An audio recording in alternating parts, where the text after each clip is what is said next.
Hello everyone. दोस्तों, क्या आपने कभी सोचा है कि जिस धर्म को इंसानों को जोड़ने के लिए आना चाहिए था, आज वही धर्म लोगों के बीच दीवार बनकर रह गए हैं। आज का इंसान एक दूसरे से नहीं लड़ रहा, वो धर्म के नाम पर एक दूसरे से लड़ रहा है। अपने मजहब को, अपने दीन को बचाने के लिए दूसरे मज़ाहिब को काटने के लिए तैयार है। लेकिन क्या इसी दिन के लिए अवतारों ने धर्मों को दुनिया में लेकर आए थे? अगर हम थोड़ा पीछे जाएं तो हमें दिखाई देता है कि 1947 का बंटवारा हिंदुस्तान को टुकड़ों में बांट गया। क्यों? क्योंकि एक तरफ हिंदू थे और एक तरफ मुसलमान। 1947 के बंटवारे में लाखों लोग मर गए, सिर्फ इसलिए क्योंकि उनका मजहब दूसरों से अलग था। दोस्तों, मैं आपको एक छोटी सी कहानी सुनाता हूँ। ये कहानी है कानपुर के एक स्कूल की। एक हिंदू लड़का था राज, और उसका बेस्ट फ्रेंड था समीर, एक मुसलमान। दोनों साथ खेलते थे, एक दूसरे के घर जाते थे, होमवर्क भी साथ में करते थे। लेकिन एक दिन जब दोनों छुट्टी के बाद स्कूल से वापस घर लौटे तो राज ने समीर से बात करना ही बंद कर दिया। क्यों? क्योंकि उसके घर में किसी ने कह दिया था कि ज़्यादा मुसलमानों से घुलना मिलना ठीक नहीं। समीर समझ ही नहीं पाया कि उसकी क्या गलती थी।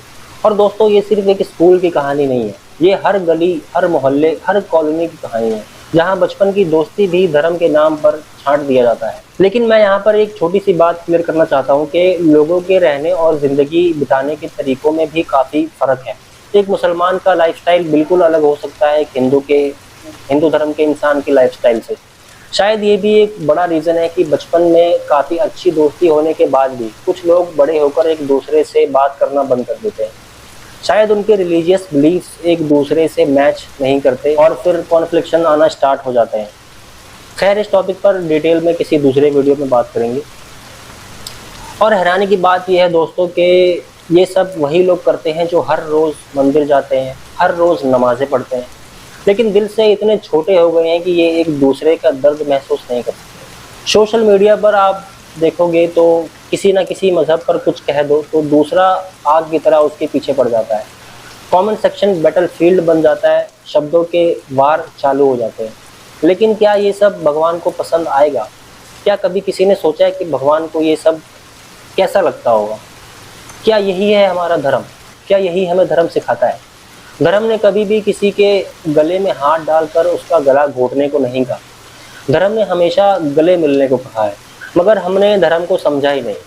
हमने बस उसका झंडा उठा लिया और सोच लिया अब मैं असली धार्मिक हो गया। दोस्तों, धर्म कभी भी तोड़ने का काम नहीं करता, वो तो हमेशा से जोड़ने आया था।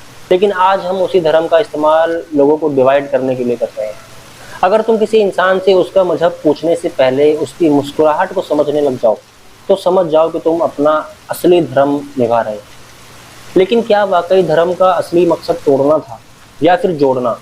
हजारों सालों से हर धर्म, हर मजहब एक ही बात कह रहा है, एक ही बात सिखा रहा है, प्रेम करो, करुणा रखो और हर जीव को अपना समझो। भगवत गीता में श्री कृष्ण जी कहते हैं, संभवामि युगे युगे, मैं हर युग में जन्म लेता हूँ जब जब धर्म का नाश होता है और अधर्म बढ़ता है। लेकिन वो धर्म कोई जाति या संप्रदाय नहीं, वो धर्म है न्याय, दया और सत्य। हज़रत मोहम्मद सल्लल्लाहु अलैहि वसल्लम ने कहा कि इंसान की सबसे बेहतरीन शक्ल वो है जो दूसरे इंसान के लिए बेहतरीन हो। इस्लाम ने तो हमेशा इंसानियत में और एकता की बात की है। ईसा मसीह यानी जीसस क्राइस्ट कहते हैं, love thy neighbour as thyself. अपने पड़ोसी से उतना ही प्रेम करो, उतना ही प्यार करो जितना तुम खुद से करते हो। गुरु नानक देव जी के पहले शब्द क्या थे? एक ओंकार, सब कुछ एक ही परमात्मा का रूप है। तो फिर हम किस बात पर लड़ रहे हैं दोस्तों? आप नोटिस करेंगे कि हर धर्म की शुरुआत एक प्रेम भरे संदेश से हुई थी। हिंदू धर्म में वासुदेव कुटुंबकम कहा गया, पूरी दुनिया एक परिवार है। इस्लाम ने कहा रहमतुल लिल आलमीन, नबी हर जीवित प्राणी के लिए रहमत बनकर आए थे। क्रिश्चियनिटी ने कहा गॉड इज लव। सिखिज्म ने कहा सरबत दा भला, मतलब सबका भला हो। तो फिर ये नफरत कहाँ से आ गई दोस्तों? ये तो धर्म ने कभी सिखाया ही नहीं। धर्म का असली पैगाम एक एनर्जी है, एक इमोशन है, एक रिश्ता है भगवान से। वो रिश्ता मंदिर मस्जिद के रास्ते से होकर नहीं गुजरता, वो रिश्ता दिल के रास्ते से होकर गुजरता है। दोस्तों, आपको एक ओल्ड एज होम की बात बताता हूँ। एक हिंदू दादी माँ रो रही थी, उनके पास कोई नहीं था, उनका धर्म उनके साथ नहीं था। बस एक मुसलमान नर्स ने उनका हाथ पकड़ा और कहा, आप मेरी माँ जैसी हैं, आप अकेले नहीं हैं।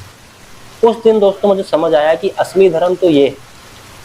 अगर किसी भूखे को रोटी खिला दिया, अगर किसी रोते हुए इंसान को हंसा दिया, अगर किसी दर्द को बांट दिया, तो समझ लो तुमने अपना धर्म का सबसे सच्चा पालन किया। अगर हम थोड़ा सा अंदर झांक कर देखें तो हर इंसान, चाहे वो किसी भी धर्म का हो, एक ही चीज़ चाहता है, लव, रिस्पेक्ट और पीस। तो फिर क्यों हम उन्हीं धर्मों को लेकर दिलों को तोड़ने वाली बातें करते हैं, जिन धर्मों ने हमें दिलों को जोड़ने का पैगाम दिया। दोस्तों, आज ज़रूरत है हमें कपड़ों से ज़्यादा धार्मिक सोच की, आज ज़रूरत है हमें रिचुअल से ज़्यादा करुणा की, आज ज़रूरत है हमें ज़ाहिर से ज़्यादा ज़मीर से जीने की। क्योंकि आखिर में मंदिर का घंटा या मस्जिद की अजान काम नहीं आने वाली, गुरुद्वारे की शब्द हो या फिर चर्च की घंटी, सबका मकसद सिर्फ एक ही है, रूह को भगवान से जोड़ना। ये जो बात है दोस्तों, रूह को भगवान से जोड़ने वाली, यही असली चीज़ है। और हम अपने आने वाली वीडियोज़ में इसका डिटेल में जिक्र करेंगे। तो धर्म हमारा सिर्फ नाम नहीं, जीवन जीने का एक तरीका बन जाता है। दोस्तों, इसी एकता के पैगाम के साथ मैं आपसे एक सवाल पूछकर इस वीडियो को ख़त्म करता हूँ। अगर सब धर्मों का मकसद एक ही है, तो क्या उनका भगवान भी एक हो सकता है? जिस तरह हमने अभी बांटे हुए भगवान के, हिंदू धर्म में अलग भगवान है और इस्लाम में अलग भगवान है, जो हमारा एक कंसेप्ट है माइंड का कि लोगों ने धर्म को बांट दिया है। तो क्या मतलब मैं आपसे ये चीज़ पूछना चाहता हूँ कि अगर सब धर्मों का मकसद एक ही है, तो क्या उनके भगवान भी एक हो सकते हैं? इस सवाल का जवाब लेकर दोस्तों अगले पार्ट में आएंगे और डिटेल में जानने की कोशिश करेंगे कि क्या सभी धर्मों का भगवान एक ही है। तब तक के लिए आप अपनी राय कमेंट में बता सकते हैं। मिलता हूँ दोस्तों आपसे अगली वीडियो में, तब तक के लिए अपना बहुत ध्यान रखें। Stay curious. जय हिंद।